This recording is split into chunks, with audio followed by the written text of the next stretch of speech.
बिस्मिल्लाहिर्रहमानिर्रहीम। अस्सलाम वालेकुम डियर स्टूडेंट्स। जी बच्चों, हमारा चैप्टर नंबर 4 स्टार्ट हो गया है। इसकी आज हम एक्सरसाइज करेंगे 4.1 और इसमें अपनी बुक देखें, उस पर लिखा है, पहला क्वेश्चन है 250 यूएस डॉलर्स को पाउंड स्टर्लिंग में तब्दील कीजिए।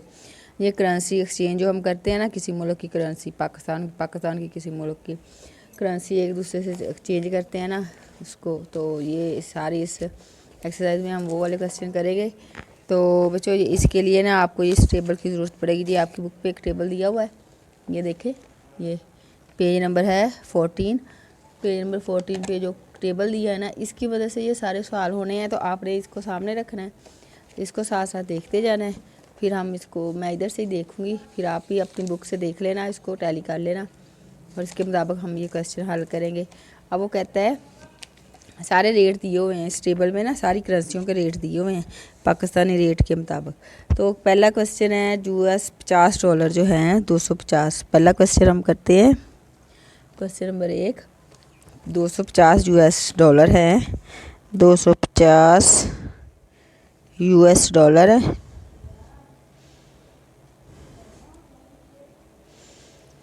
ठीक है, इनको हमने पाउंड स्टर्लिंग में तब्दील कीजिए। तो पहले पता क्या हम करेंगे, पाउंड ये जो डॉलर है ना, इनको हम पाकिस्तानी रुपए में कन्वर्ट कर लेंगे। पाकिस्तानी रुपए में कन्वर्ट करके उसके बाद हम उसके हिसाब से पाउंड स्टर्लिंग देख के ना, उसका रेट देख के, यूके का जो है, तो उसके रेट देख के तो हम उसको पाउंड्स में कन्वर्ट कर देंगे। तो सबसे पहले हम लिखना है डॉलर का, जो आपका टेबल मैंने दिखाया ना, डॉलर का रेट है। अब हम जो टेबल दिया है ना हमारी बुक पे, उसका हम डॉलर का रेट लेंगे। डॉलर का रेट, अब आपने कौन सा रेट लेना है ये आपने देखना है। आपकी बुक पे जो उन्होंने दिया ना, डॉलर का रेट है जो ख़रीद वाला है ना, टी क्लीन जहाँ पे लिखा है, वो वाला रेट लेना है आपने।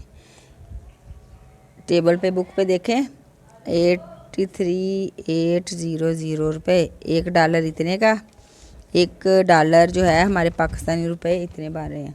अच्छा, तो 250 का कितने बनेगा, 250 डॉलर का रेट। जब हम इसको 250 का रेट लिखें, जहाँ रकम लिख लें, डॉलर की रकम लिख लें, रकम ही लिख लें, डॉलर की कितनी रकम बनेगी, कितने रुपए बनेंगे।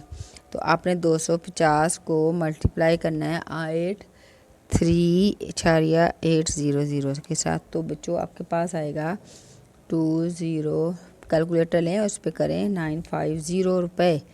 अब 250 के हमने पूरे रुपए बने, 20,950 रुपये बने हैं, इसके डॉलर के रुपए बन गए। अब हम पाउंड्स स्टर्लिंग जो है उसका रेट देखते हैं। Pounds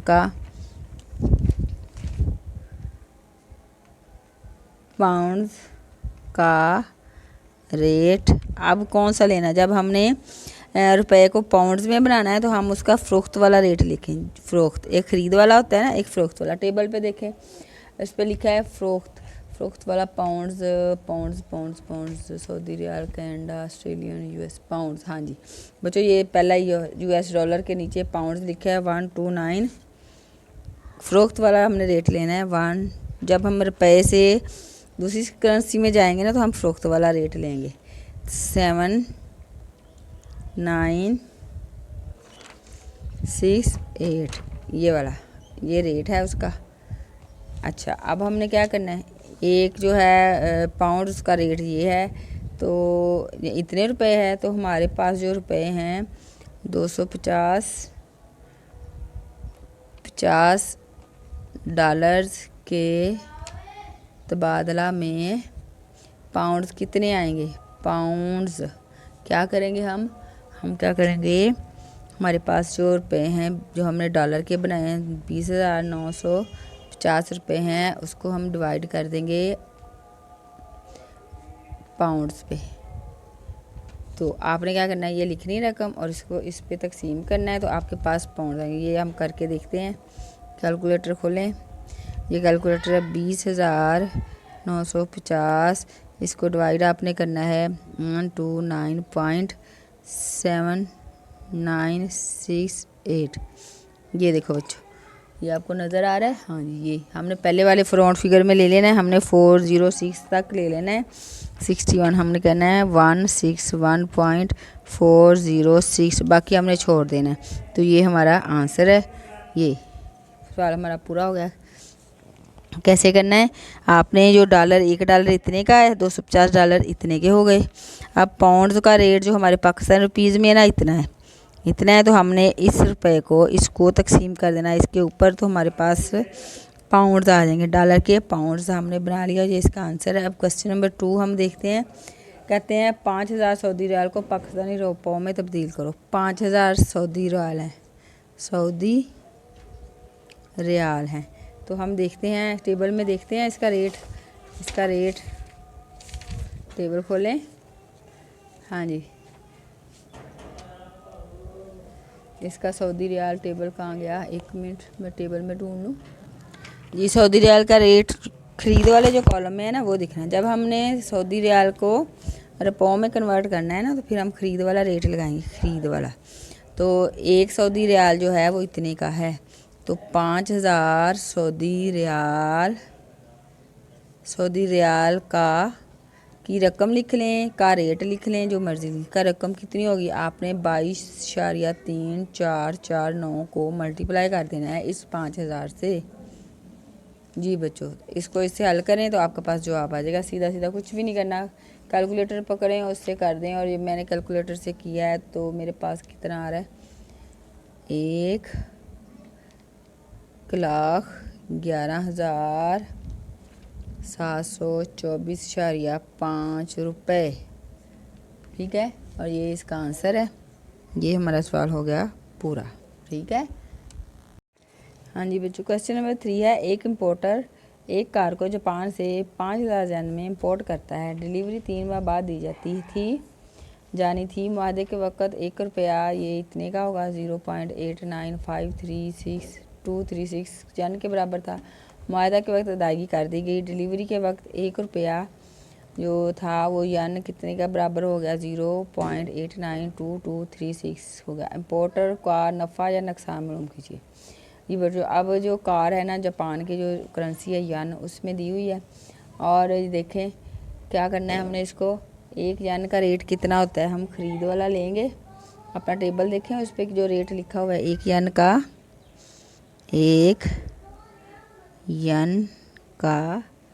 rate. पहले हम बात कर लेते हैं जब मुआहदा हुआ था, जब उसने गाड़ी ली थी और पैसे दे दिए। मुआहदा के वक्त ये था, उसका रेट कितना रेट था, 0. उन्होंने लिखा हुआ है रेट, बुक पे लिखा हुआ है, हमें कहीं देखने की ज़रूरत नहीं है। 8 क्वेश्चन में लिखा हुआ है 8,95236 रुपये। 1 रुपये येन जो है इतने रुपए के बराबर था। फिर क्या जी, 5000 येन जो था उसका पाकिस्तानी रेट निकालते हैं। 5000 येन की रकम निकाल लो, कीमत निकाल लो। तो आप क्या करोगे, आप इसको 5000 येन लिखो और इस पर डिवाइड कर दो 8, 9, 5, 2, 3, 6, इस पर डिवाइड करो। कैलकुलेटर ले लो, इस पर डिवाइड करो। तो मैं कर लूँ कैलकुलेटर से, ज़रा क्या जवाब आ रहा है। 5000 लिखना है और तकसीम करना है इस पर। तो तकसीम करके मेरे पास आ रहा है 5,5,8.1195 रुपये। ये बच्चों हमने उसकी 5000 येन की पाकिस्तानी रुपए में उसकी कीमत निकाल ली हमने। इतने पैसे बनते हैं। ये मुआहदा के वक्त इतने रकम बनी थी। अब 3 महीने बाद जब डिलीवरी हुई, 3 माह बाद ठीक है, फिर डिलीवरी का करेंसी का रेट क्या था, 1 येन का रेट। ये भी आपके क्वेश्चन में लिखा हुआ है, आपको टेबल देखने की ज़रूरत नहीं है। तब जो 1 येन की कीमत थी वो थी 892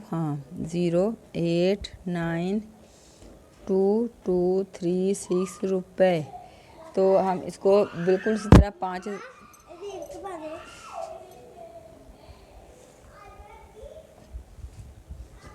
5000 यन की रकम बिल्कुल ऐसे निकाल लेंगे जैसे अभी ऊपर निकाली है हमने। 5000 ऊपर लिखेंगे, इसको डिवाइड करेंगे 0.892236 के साथ। तो बच्चों कैलकुलेटर लें, हमने इसको तकसीम कर लिया तो हमारे पास आया 5603.8985 रुपये, ये आ गया। अब चूँकि करेंसी के रेट में जो है वो क्या हुआ था, कमी हुई थी, तो पहले करेंसी का रेट ज़्यादा था, ये देखो 5236, तो बाद में 3 माह बाद उसकी रेट में कमी होगी, इतना रेट हो गया। तो क्या हुआ, उसको नुकसान हुआ, इम्पोर्टर को नुकसान हुआ। अब नुकसान कितना हुआ, मायदा के वक्त लागत कितनी थी जी बच्चों, जब डिलीवरी हुई है तब रेट ये था, जब मायदा हुआ तब रेट ये था। तो ये देखें, डिलीवरी के वक्त ये रेट था और मायदे के वक्त ये था, तो उसको क्या हुआ, उसको नुकसान हुआ है। कितना नुकसान हुआ है उसको नुकसान हुआ है। इसमें से इसको माइनस करो तो क्या जवाब आ रहा है, 18.78 माइनस करना है, आपने कैलकुलेटर से कर लें। और ये बच्चों इसका आंसर है, इतना उसको नुकसान हुआ है। समझ आ गई है। अब अगला क्वेश्चन करते हैं। क्वेश्चन नंबर 4 है, देखें अपनी बुक पे देखें क्या लिखा है। कहते हैं एक गाहक 150 अमेरिकन डॉलर्स को रुपयों में तब्दील करना चाहता है। यानी एक बंदा है और उसके पास 150 अमेरिकन डॉलर हैं।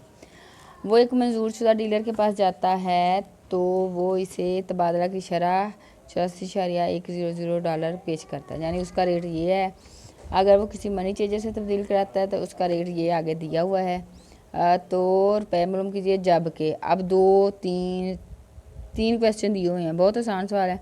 पहला क्वेश्चन, अगर मंजूर शुदा डीलर से तब्दील करवाए तो कितने पैसे मिलेंगे, मनी चेंजर से तब्दील कराए तो उसको कितने पैसे मिलेंगे। तो मनी चेंजर से अगर तब्दील करवाता है तो फिर उसका कितना फ़र्क है, कितना नुकसान होता है उसको। तो ये तीनों क्वेश्चन हम निकालते हैं। हम पहले वाला निकाल लेते हैं। पहले वाला क्या, मंजूर शुदा डीलर। हम कहते हैं मंजूर शुदा डीलर के पास वो गया है, डीलर से तब्दील करवाए तो क्या करेगा वो, तो वो क्या करेगा, वो उसको दे रहा है $1 का रेट। वो उसको दे रहा है, कितना दे रहा है, वो उसको दे रहा है 84.100 रुपये। इतने रुपए दे रहा है तो 150 डॉलर के वो कितने पैसे देगा, 150 डॉलर की रकम लिख लें, रेट भी लिख सकते हो आप। 150 को मल्टीप्लाई कर दो आप 84.100 से। तो बच्चों कैलकुलेटर से इसको पकड़ो और इसको करो तो आपके पास आएगा 12,600 जी, 12,615 रुपये। उसके आगे एक आंसर हमारा आ गया। अब क्वेश्चन हम दूसरा करते हैं, जो वो मनी चेंजर के पास जाता है। मनी चेंजर जो वैसे ही बैठे होते हैं, चेंज करके देते हैं, वो कम रेट लगाते हैं, इसलिए चेंजर से के पास तब्दील करवाए तो क्या करेगा, तो वो जनाब वो क्या कर रहा है, वो $1 का दे रहा है, $1 के पैसे दे रहा है 83.4495 रुपये। तो 150 डॉलर के वो कितनी रकम देगा, हम क्या करेंगे 150 को मल्टीप्लाई कर देंगे 8304,495 से। तो कैलकुलेटर लें, इस पर लिखें, इसको इससे मल्टीप्लाई करें तो आएगा 12,517.43 रुपये। ये अगला जवाब आ गया मनी चेंजर वाला, दूसरे का तो आपको नज़र ही नहीं आया। मनी चेंजर वाले से आया इतने पैसे, इसको 150 को इससे हमने मल्टीप्लाई किया तो ये जवाब आ गया, दूसरा जवाब आ गया। अब तीसरा क्या है, मनी चेंजर से तब्दील कराने का तीसरा सवाल हमारा आ गया। मनी चेंजर से तब्दील करवाने का नुकसान कितना हुआ, तो आप वो उसमें से इसको माइनस कर दो। उसमें आया था 12,000 615 उसको मिला था। मनी चेंजर से उसको मिला था 12,517.43। तो दोनों में फ़र्क कितना है, कितने कम पैसे मिले उसको, 97.57 रुपये उसको कम मिले। तो ये इसका तीसरा आंसर है। तीनों सवाल हमारे पूरे हो गए।